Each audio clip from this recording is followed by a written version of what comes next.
তোমরা আজকে বাংলাকে দখল করার জন্য 90 লক্ষ লোকের নাম বাদ দিয়েছ।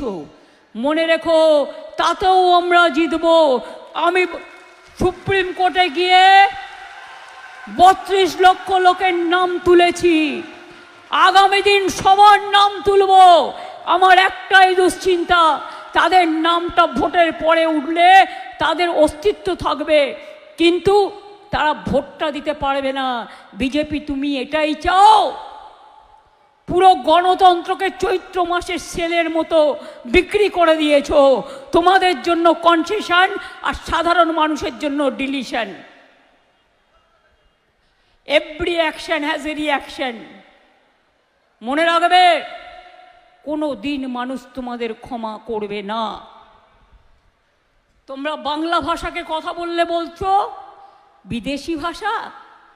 যে বাংলা আন্দোলন করেছে, স্বাধীনতার জন্ম দিয়েছে, তোমরা নেতাজি সুভাষচন্দ্রকে বলছো ভারত বিদ্বেষী।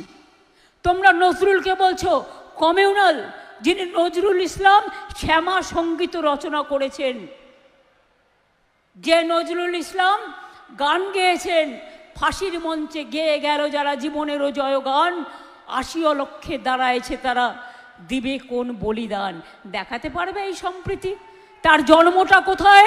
বর্ধমানের আসানসোলের চুরুলিয়া গ্রামে।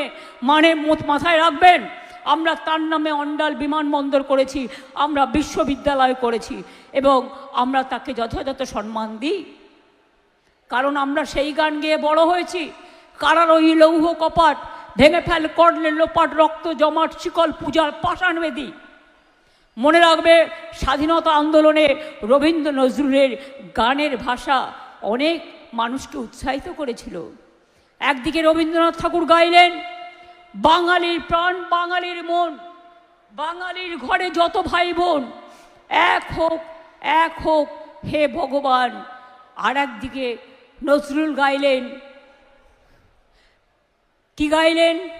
শিকল পড়া ছল মোদের, এই শিকল পড়া ছল, এই শিকল পরে এই শিকল তোদের করবো রে বিকল।